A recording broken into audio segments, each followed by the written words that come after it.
Sa gitna ng Manila Bay,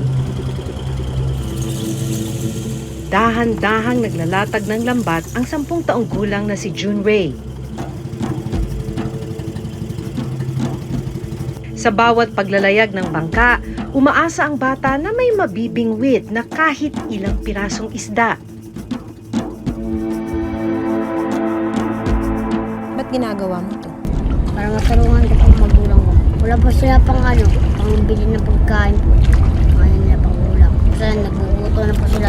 Ikaw, hindi ka napapagod? Hindi po. Tapos ano pakiramdam mo pagkatapos mong magpalaot tapos may hawak ka ng pera? Ang saya na po. May pangbigay po ako. Para makatulong po. Yung mga ibang bata dyan, naglalaro. Ako, pag magkapera ako, bibigay ko sa mama ko.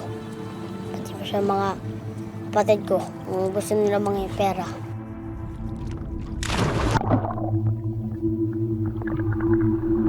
Pero sa kanyang pagbabanat ng buto sa laot,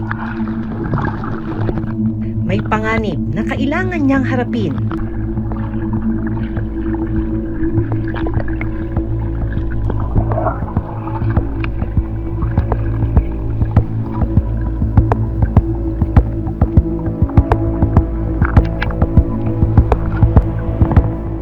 Ang pagsisid ni June Ray.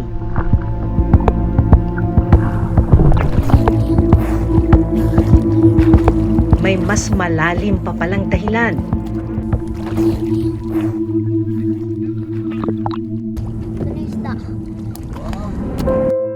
Pag makakaipon po ako, tutulungan ko po kuya para makalakad na siya, para masaya na po siya. Hanggang saan ang kaya niyang sisirin para malamnan ang kumakalam na tiyan.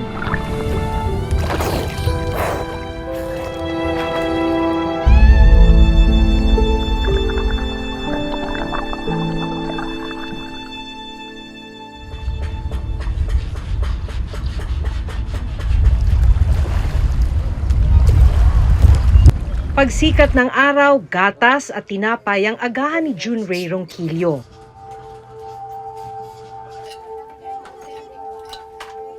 Hinihintay niyang maayos ng kapitbahay niyang si Bibet ang makina ng kanilang bangka na gagamitin sa paglaot. Wala namang karburador lang kung gaayusin ko tsaka ito. Ang sira naman ito ay balbula na lumuag ba. Ngayon, konti na lang din naman, okay na siya. Ito, buhatin na natin. Kagabi di tayo nakalaot po. Ito, kakarga na namin ito. Dahil hindi nakapangisda ng 3 araw, kailangan na raw nilang lumaot para kumita. Buhat, kuya. Buhat ko trigo. Buhat, kalalay. Oop. Ito po yung ginagamit naming bangka.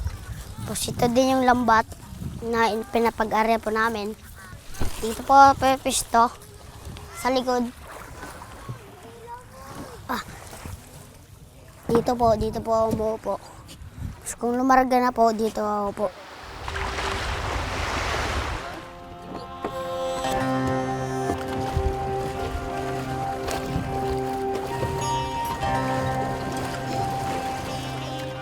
Para makatulong po. Yung mga ibang bata dyan, naglalaro pag bibigyan. Gusto nila mabigyan silang pera para ilaro lang nila. Ako, pag magkapera ako, bibigay ko sa mama ko. Pati po sa mga kapatid ko, kung gusto nila mga pera. Halos 1 taon na siyang sinasama ng kapitbahay na si Bibet sa paglaot. Masipag talaga siya, saka kursunada niya maglaot, ma'am. Bilib ako rin itong bata na to. Ini-spray niya yung magulang niya, yung mga kapatid niya doon. Kaya pag wala kaming huli, binibigyan ko 50. Nangungulit siya minsan sa akin pag walang laot.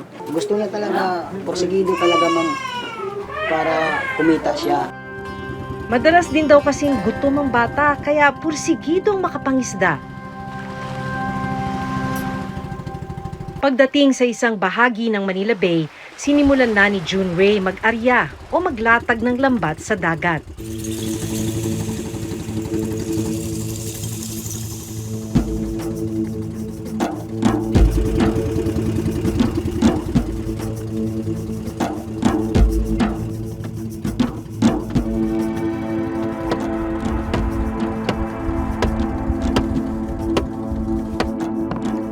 Ilang sandali pa, buong puwersa na itong hinila ng maliliit na kamay at braso ni Junrei. Umaasang makahango siya ng iba't ibang klase ng isda. Pero ilang saglit pa, Isirin mo to saya ha. Sir, sumabit Oo, yung lambat natin. sumabit po. Ito ay kukuha na natin to.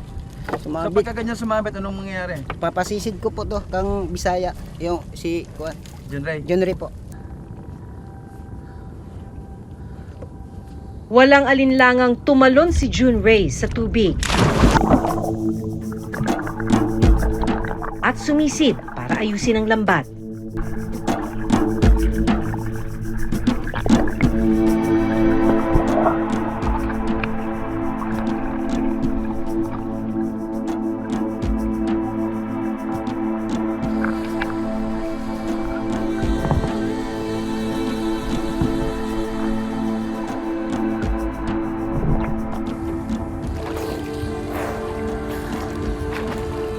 Nang makuha ni Junrei ang nagbuhol-buhol na mga parte ng lambat, dahan-dahan niya itong inayos.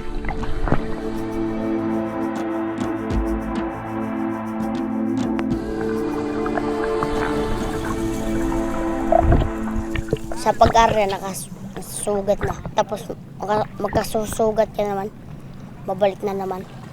Ayun, hindi natatapos yung paggaling ng sugat.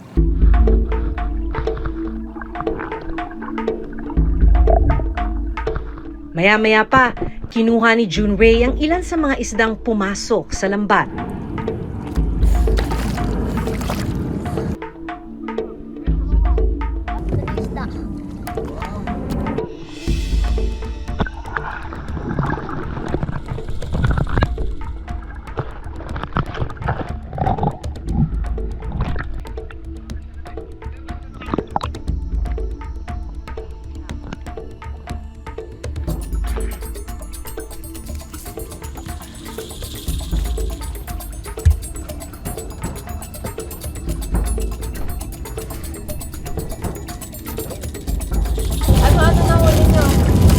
Kabasi, yung si Banak. Masaya ka. Oo, may huli na po kami. Alam ni Junrei na delikado ang paghahanap buhay sa dagat.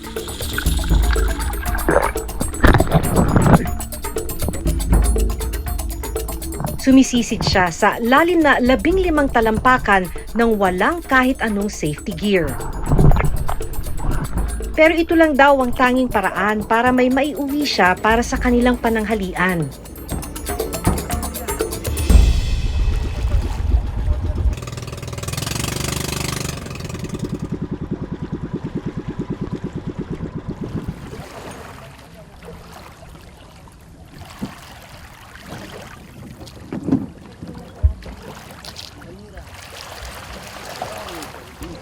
Wow, may pang-ulam na tayo. Pagbalik sa dalampasigan, wala pa sa kalahati ng batya ang huli ni na Junrei at Bibet. Kaya nagpasya na lang silang paghatian ang mga nahuling isda. Anong gagawin mo dyan? Bibigay ko po sa magulang ko. Ate po kami Yan, bibigay. at okay lang sa akin para may kuan siya. May ulam naman doon sa bahay, huli namin kanina. Hindi nyo na pwede pagkakitaan to? Hindi na, okay na yan. Kahit na po mo, bibigay ko na po sa magulang ko.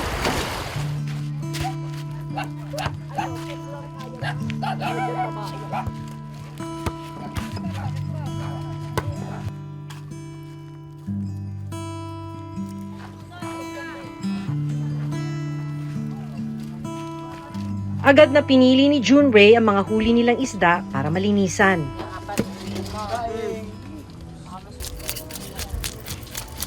Nagpapahinga naman din po. Papahinga para sa mamaya naman para di mapagod sa paglalaot. Sa kamay po, masakit. Sa ligwat, tapos sa kahatak. Nangangalip po kamay ko.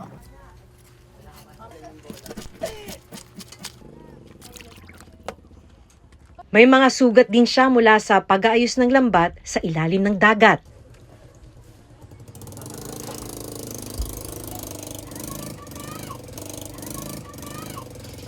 Bago umuwi sa kanilang bahay, inabutan ni Bibet ng 50 pesos ang bata. 1, 5, 10, 20, 30, 40, 50.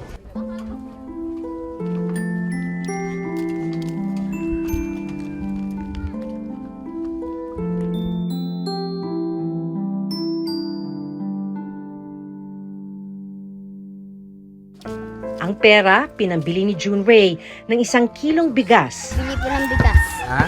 Bigas. at 3 pirasong tsokolate. Bili ng bigas. 1,404. Ano din ito, luma? Dito.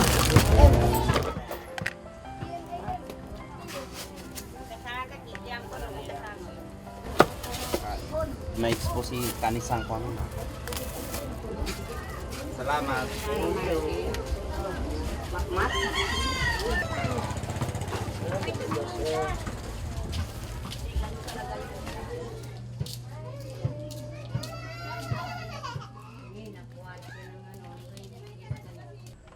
Pagdating sa bahay, sinalubong si June Ray ng kanyang mga magulang.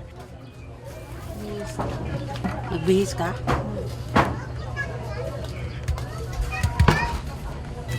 Mag-aalas 3 na ng hapon pero ngayon pa lang daw sila manananghalian.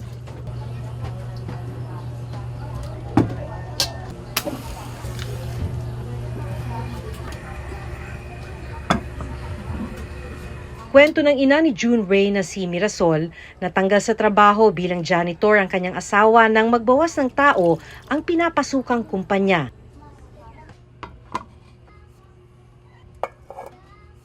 Habang sa pagbabalat ng bawang umaasa si Mirasol para dagdag pantusto sa pamilya. Pero hindi raw ito sapat. O maano yan yung bata na yan? Sus, kahit dati sa Mindanao, maliit pa yan, 5 years old. Maano talaga siya, yung may mamasura yung mga kalakal. Kasama, para lang bigyan siya. Nag-alala ako, ma'am, sobra, kahit ano nga, minsan napalo ko pa nga yan eh. Sabi ko lang, huwag kang ano doon kasi siyempre, ganito siyempre, malay mo, madisgrasya yung bangka, hindi mo masabi. Sabi niya, ma, hindi ako sama, ma, wala kang ulam. Sama na lang ako doon, at least may ulam, may isda ako dala. Nang maluto ang inuwing mga isda ni June Ray, pinagsaluhan na ito ng pamilya.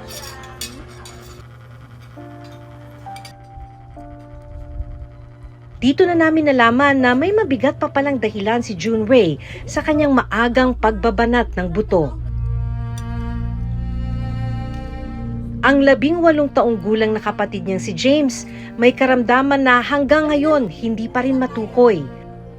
Ni minsan, hindi pa raw napatingin sa ospital si James. Hindi po siya nakakalakad lang. Sa loob lang po siya. Hindi po siya masaya, hindi po marunong magsasalita, hindi din marunong maglakad. Pag makakaipon po ako, tutulungan ko po kuya para makalakad na siya, para masaya na po siya. Para makasama din po siya sa laot, para makabili ng bigas pati kung hindi ulam. Yan. Barko dong. Dami imon dong. Sana dong, makalakad ka na dong. Para maalam na namin yung ano mo dong. Anong sakit mo.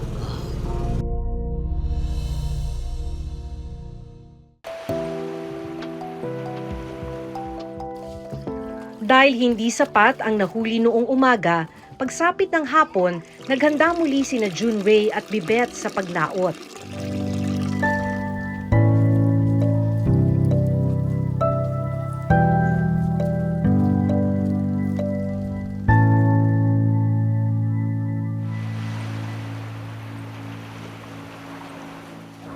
So, 2 beses sa isang araw sumasama si June Ray para mangisda. Ngayon, itong alis nila ng hapon, hanggang gabi na raw ang pangingisda nila sa laot. Magandang hapon po. Di ba tayo tataob pagkasama ako? Hindi po. Ipepwesto nyo yung mga net.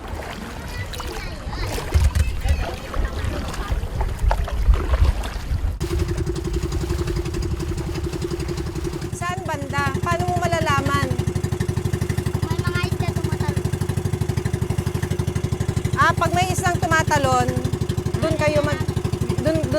maglalagay, doon ka na mag-aarya.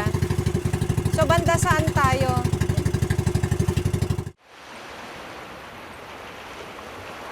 Nang makarating sa gitna ng dagat, wala nang inaksayang oras si Junrei. Ba't ginagawa mo to? Para matulungan ko po magulang ko. Bakit kailangan mong tulungan? Yan, bata-bata mo pa. Wala pa sila pang pangbili ng pagkain po. Dahil sa hirap ng buhay, tumigil si Junrei sa grade 3 noong nakaraang taon. Pero babalik din daw siya sa eskwelahan sa susunod na pasukan. Babalik po ako sa pag-aaral. Very good. Bakit gusto mo nang bumalik? Para marunong po magbasa. Pangarap daw kasi ng bata na maging isang pulis balang araw. Sa gitna ng paghango ng lambat, ipinakita rin ni Junrei ang mga sugat na nakuha niya mula sa pangingisda. Bakit ka nagkakasugat sa kamay? Sumasabit po. Yung Sa lambat. lambat. Saan masakit? Dito lang sa mga kamay po. Sa kamay. Dahil ba't sumasakit? Pagbubuhat po, pati pag-aatak. Tapos yung kamay, nasusugatan pagka sumasabit. Lagi? Pag natutusok din sa mga mga isda na may mga tutulis na pati alimasag po. Tulad ng nauna nilang paglaot kaninang umaga, ilang piraso lang din ng isda ang nahuli ng dalawa. Kaya pinaparte ko yung isda namin, hati kami dalawa. Binibigyan ko na lang din siya ng pera, ma'am. At dahil gumagabi na, nagpasya na silang bumalik sa aplaya. Sa dalampasigan, naghihintay si Mirasol. Salamat, salamat. Hindi, okay lang. Okay lang. Mas doble raw kasi ang pag-aalala niya tuwing gagabihin ang anak sa laot. Sobrang alala ako yan. Siyempre, iniisip ko siyempre pag masama ang panahon. Yan, una kong inaano. Tapos, wala din ako magawa kasi kahit anong ano ko, kahit ikulong ko pa yan, ma'am, makatulog kami. Pag gising namin, wala na.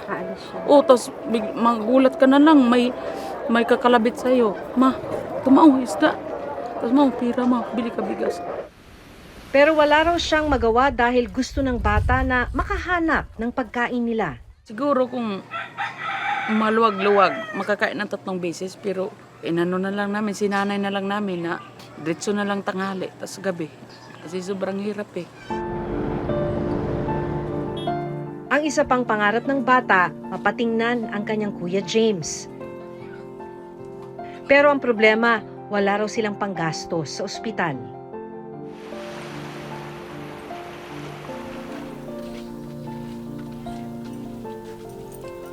Inilapit ng Reporter's Notebook sa City Health Office ng Maynila ang kalagayan ng kapatid ni Junrei. Sa unang pagkakataon, mapapatingnan na si James.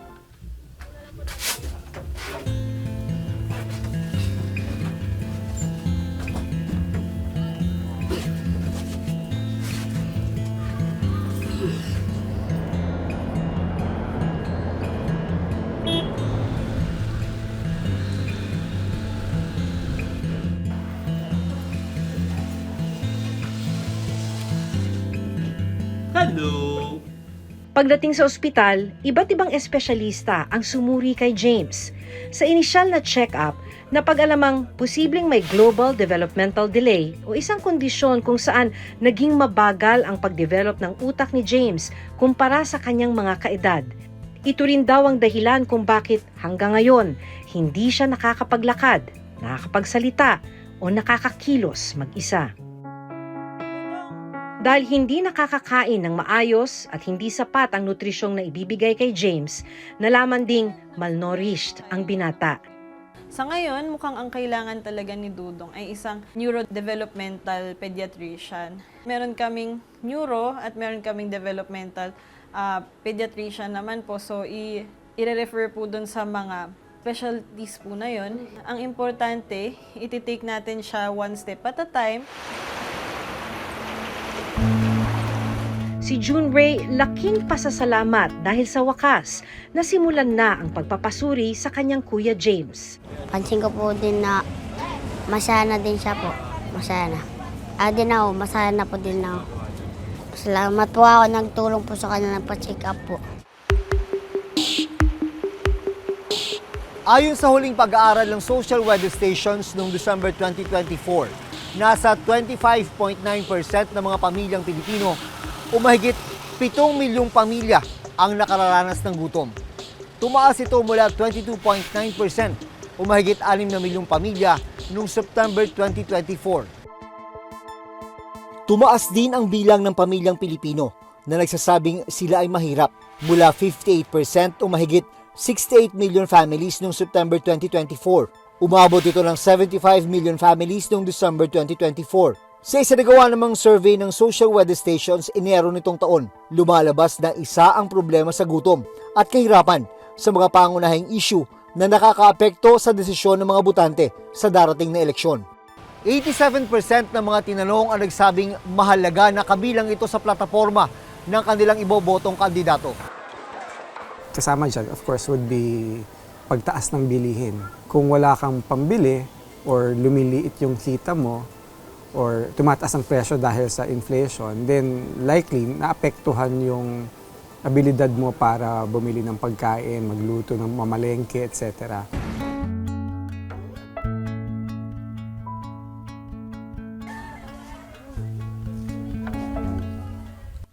Ilang araw matapos mapa-check up si James, binisita rin sila ng City Social Welfare and Development Office o CSWDO para kumustahin ang buong pamilya.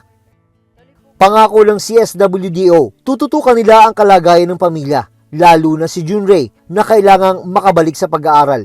Priority din po namin sila sa mga available services ng department. Masaya naman po kayo, nakatulong po yung mga barangay po. Pa-check up na po si Kuya Dudong. Sana ito na po yung simulan na tulong po nila. Masaya po para pag marunong po magbasa tapos makapagtulong po sa magulang po.